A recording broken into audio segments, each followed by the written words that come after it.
Hey everyone, welcome back to the 10 toughest interview questions. Today we're going to be talking about the second 5. We covered the first 5 in the last video. This is part 2, so we're going to be covering 6 through 10. The first question we're going to cover is, what would the person who likes you the least in the world say about you? Let's cover the analysis now. Although phrased differently, this question is actually very similar to question 5.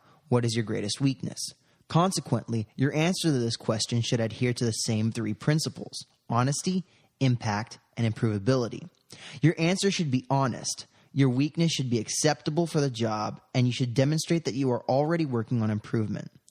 Do not involve personal emotions or dramatic stories when relating your response to this question. Keep your answer brief and personal. Ideally, include an example of how you have sought and implemented valuable feedback received from individuals who you offended due to your personal weakness in the past. Remember that the action steps you present must be clear and concrete. All right, so here's a potential answer to the question. And the question is again, what would the person who likes you least in the world say about you? Answer, quote, "They would say that I can be too direct when I provide feedback. As I mentioned earlier, this is an area of weakness that I have identified in my life and am actively working on improving. In fact, I have even requested advice on how to improve from the individuals whom I have offended in this area in the past. The most valuable feedback that they gave me was to sandwich feedback with encouragement and appreciation. As a result, I am now very intentional about providing encouragement and expressing appreciation to those around me. Recently, I read the book How to Win Friends and Influence People, which really taught me a lot about how to provide feedback without damaging the relationship. Last month, I practiced the methods outlined in How to Win Friends and Influence People when speaking with a team member and received a very positive response from them." End quote. Question 7 is, how do you handle conflict? So for the analysis, the answer to this question contains some parallels to the answer provided to question 4. How do you tell your boss that you don't agree with something? Conflict resolution is important in any job, but especially valuable in customer service. Your interviewer wants to know if you can effectively resolve conflict with customers, as well as with fellow team members. Craft your personal answer, and if possible, include an example of how you have effectively handled conflict according to this method in the past. So here's the criteria for handling conflict. 1, you want to use empathy, not emotion. Always strive to remain empathetic, yet unemotional. Do not turn the conflict into a personal battleground. This includes maintaining professionalism at all times and avoiding accusations. Secondly, you want to listen actively. Conflict resolution requires that both parties actively listen to one another. Asking questions is crucial to conflict resolution. 3, present a pathway to resolution.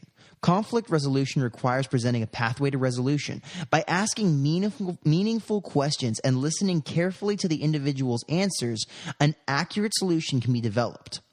4, communicate clearly and respectfully. Clear communication during a conflict includes avoiding inflammatory language, pinpointing specific points of improvement, and addressing the other person with respect. So again, the question is, how do you handle conflict? And the answer to this question is, quote, "I have 4 criteria I adhere to in every conflict resolution scenario. 1, empathy, not emotion. 2, active listening. 3, present a pathway to resolution. And 4, communicate clearly and respectfully. I always strive to remain empathetic yet unemotional. I never turn the conflict into a personal battleground. I actively listen to what the other person is saying by asking questions and paraphrasing answers. I present a pathway to resolution, and I also ensure clear communication by avoiding inflammatory language, pinpointing specific points of improvement, and addressing the other person with respect." An example of a time when I handled conflict in this manner took place a few weeks ago when an irate customer demanded to speak with me when I was on the job as a retail manager. Although the customer was hurling personal accusations, I remained calm and listened empathetically to her complaints, asking questions to ensure that I accurately understood the problem, and then presenting a clear pathway to resolution. End quote. The next question is, your job exists to help your employer achieve and maintain profitability. How do your efforts support these goals? Let's go into some analysis about this question. You don't have to have a superstar employee record to present a powerful answer to this question. Even the most menial aspect of your job can and should be translated into an impressive benefit for the company if it is executed with excellence. Ultimately, your interviewer is asking this question to see if you understand the impact of your job on the rest of the company and take your role and responsibility seriously. You cannot care about customers unless you also care about your role in achieving and maintaining the company's profitability. Additionally, by incorporating vocabulary such as customer retention, cost of acquisition, increased sales, and decreased expenses, you demonstrate knowledge of the business that will impress your interviewer. If you do not understand the business principles listed below, spend a few minutes researching them before crafting your response to this interview question. So again, some vocabulary words that I recommend researching are customer retention, customer acquisition, increased sales, and decreased expenses. So again, the question is, your job exists to help employers achieve and maintain profitability. How do your efforts support these goals? The answer, quote, by handling calls in a professional, concise manner, I increase customer satisfaction, which in turn translates into higher customer retention and a combined benefit of increased sales and decreased expenses related to customer acquisition for the company.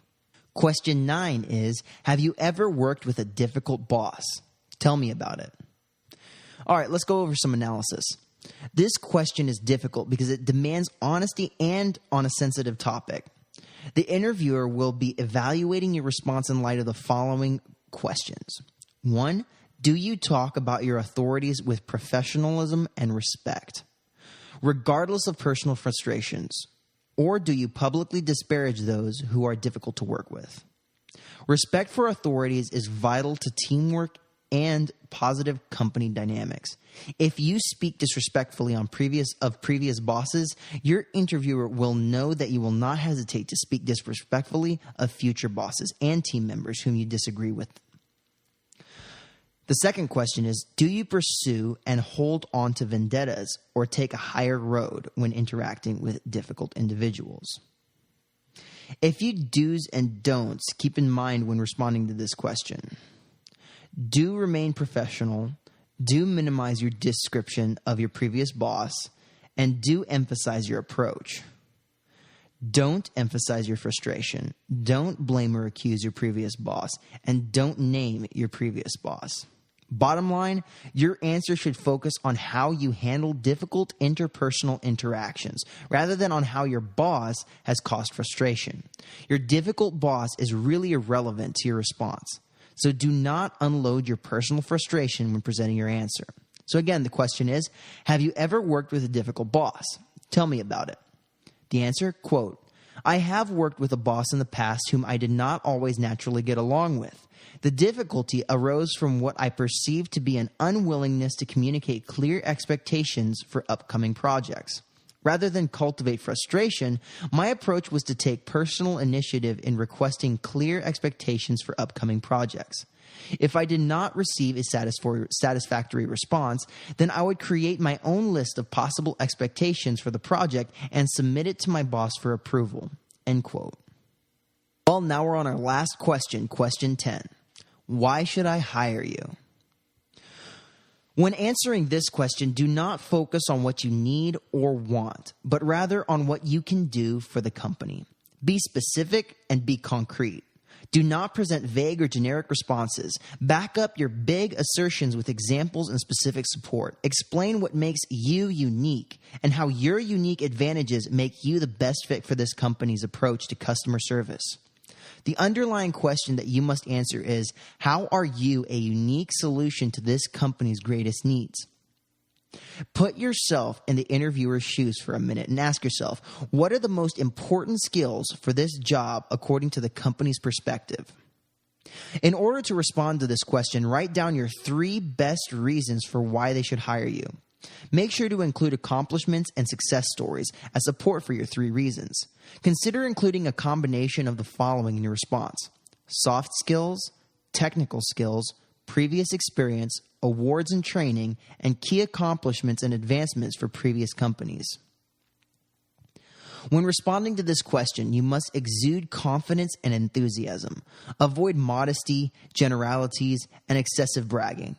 If the interview does not ask you this question, you should find a time to present this pitch in response to a different question, such as, what is your greatest strength? Again, the question is, why should I hire you? Answer, quote, I am highly motivated and I am a fast learner. During my time working as a private landscaper, I learned that I excel in face-to-face customer interactions because of my method of asking meaningful questions as a part of active listening. Running my own business has given me a unique and invaluable perspective of how excellent customer service positively impacts customer retention and company profits. Because of this, I pride myself in my careful attention to every detail of the customer experience. Furthermore, the 2 years I spent as a leader within my college alumni association taught me how to effectively resolve conflicts with others and provided the experience I need to promote positive teamwork and active listening within this company, end quote. Well, that concludes the top 10 toughest interview questions and answers. If you want a really easy way to be able to prepare for those, check out our website at www.ecustomerserviceinterviewquestions.com.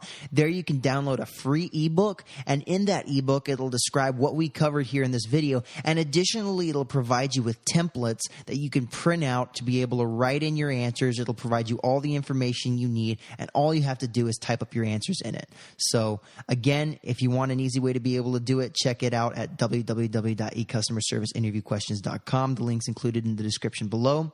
If you found this helpful, please subscribe. Thanks.